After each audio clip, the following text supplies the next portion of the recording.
السلام علیکم۔ دنیا کے سب سے بڑی معاشی اور فوجی طاقت امریکہ اور رقبے میں پاکستان کا ایک شہر جتنی چھوٹی سی ریاست اسرائیل، ان دونوں ممالک کے درمیان فاصلہ ہزاروں میل کا ہے، زبان الگ ہے، ثقافت مختلف ہے، لیکن اس کے باوجود امریکہ ہر سال اسرائیل کو اربوں ڈالر کی امداد دیتا ہے۔ اقوام متحدہ میں بار بار اس کے حق میں ویٹو کا استعمال کرتا ہے اور ہر بڑے عالمی تنازع میں اسرائیل کا سب سے مضبوط حامی بن کر سامنے آتا ہے۔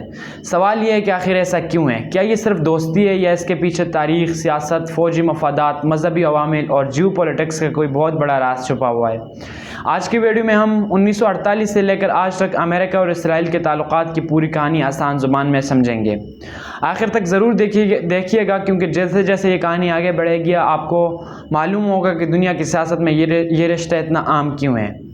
اس کہانی کا آغاز دوسری جنگ عظیم کے صرف 3 سال بعد ہوتا ہے۔ 14 مئی 1948 کو ڈیوڈ بن گورین نے اسرائیل کے قیام کا اعلان کیا۔ اب پوری دنیا کی نظریں امریکہ پر تھیں۔ سب جاننا چاہتے تھے کہ امریکہ اس نئی ریاست کو تسلیم کرے گا یا نہیں۔ اس وقت امریکی وزیر خارجہ جارج مارشل اور محکمہ خارجہ کے کئی اعلیٰ حکام صدر ہیری ٹرومین کو خبردار کر رہے تھے کہ اگر امریکہ نے اسرائیل کو فوراً تسلیم کر لیا تو عرب ممالک ناراض ہو جائیں گے، تیل کی سپلائی متاثر ہو سکتی ہے اور مشرق وسطیٰ میں امریکی مفادات کو نقصان پہنچ سکتا ہے۔ لیکن صدر ہیری ٹرومین نے اپنے مشیروں کی مخالفت کے باوجود اس قیام کو صرف 11 منٹ بعد اسے باضابطہ طور پر تسلیم کر دیا۔ یہ وہ لمحہ تھا جس نے دونوں ممالک کے تعلقات کی بنیاد رکھ دی۔ لیکن یہاں ایک بات سمجھنا ضروری ہے کہ بہت سے لوگ سمجھتے ہیں کہ اسی دن امریکہ اور اسرائیل کے تعلقات آج جیسے مضبوط ہو گئے تھے، مگر حقیقت اس سے مختلف ہے۔ اس وقت اس کی زیادہ توجہ یورپ، برطانیہ، فرانس اور سرد جنگ کے آغاز پر تھی۔ پھر دنیا ایک نئے دور میں داخل ہوئی جسے ہم سرد جنگ یعنی کولڈ وار کہتے ہیں۔ ایک طرف امریکہ تھا، دوسری طرف سوویت یونین، اور دونوں پوری دنیا میں اپنا اثر رسوخ بڑھانے کی کوشش کر رہے تھے۔ 1950 اور 60 کی دہائی میں مصر، شام اور عراق جیسے عرب ممالک سوویت یونین کے قریب آنا شروع ہو گئے۔ امریکہ کو خدشہ تھا کہ اگر مشرق وسطیٰ میں روس کے اثر میں چلا گیا تو دنیا کے عام تیل کے ذخائر پر بھی اس کا اثر بڑھ جائے گا۔ امریکہ کو اس خطے میں ایک ایسے مضبوط اتحادی کی ضرورت تھی جس پر مکمل اعتماد کیا جا سکے۔ اور پھر آیا 1967، وہ سال جس نے سب کچھ بدل دیا۔ 6 روزہ جنگ میں اسرائیل نے صرف 6 دن کے اندر مصر، شام اور اردن کے مشترکہ افواج کو شکست دے دی۔ یہ جنگ صرف اسرائیل کی فتح نہیں تھی بلکہ امریکہ کے لیے ایک واضح پیغام تھی کہ اسرائیل مشرق وسطیٰ میں ایک انتہائی طاقتور فوجی اتحادی ثابت ہو سکتا ہے۔ یہی وہ موڑ تھا جہاں سے امریکہ اور اسرائیل کے تعلقات پہلے سے کہیں زیادہ مضبوط ہونا شروع ہوئے۔ اس کے بعد امریکہ نے اسرائیل کو جدید ہتھیار، فوجی تربیت، جدید ٹیکنالوجی اور اربوں ڈالر کی امداد فراہم کرنا شروع کر دی، جو آج تک مختلف شکلوں میں جاری ہے۔ لیکن سوال یہ ہے کہ کیا یہ تعلق صرف فوجی امداد تک محدود ہے؟ ہرگز نہیں۔ آج امریکہ اور اسرائیل کے درمیان کئی ایسے شعبوں میں تعاون موجود ہے جو اس اتحاد کو مزید مضبوط بناتے ہیں۔ سب سے پہلے بات کرتے ہیں دفاعی ٹیکنالوجی کی۔ امریکہ جدید ہتھیار فراہم کرتا ہے جبکہ اسرائیل میدان جنگ کے تجربات سے حاصل ہونے والی معلومات کے ذریعے ان نظاموں کو مزید مؤثر بنانے میں مدد دیتا ہے۔ اسی تعاون کی ایک بڑی مثال آئرن ڈوم دفاعی نظام ہے جسے امریکی مالی اور تکنیکی تعاون سے مزید مضبوط بنایا گیا ہے۔ اس کے بعد آتی ہے انٹیلیجنس۔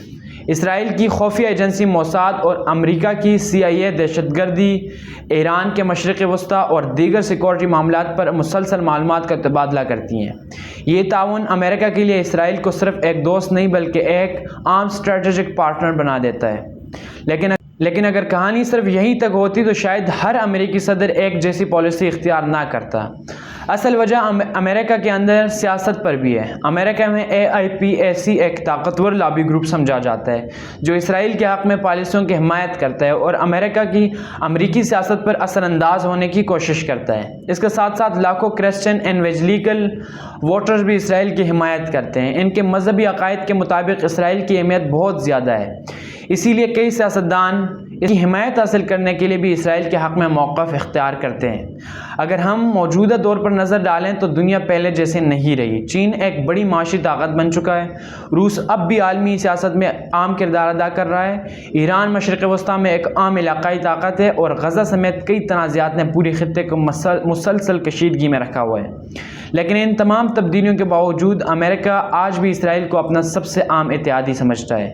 اسی سوچ کے تحت امریکہ نے ابراہیمی معاہدوں میں بھی عام کردار ادا کیا تاکہ اسرائیل اور کئی عرب ممالک کے درمیان تعلقات بہتر ہو سکیں۔ آخر اس پوری کہانی کا نتیجہ کیا نکلتا ہے؟ حقیقت یہ ہے کہ امریکہ اور اسرائیل کے تعلق صرف دوستی کا نہیں بلکہ تاریخ، جغرافیائی، فوجی تعاون، انٹیلیجنس، داخلی سیاست، مذہبی عوامل، مشترکہ اسٹریٹجک مفادات کا مجموعہ ہے۔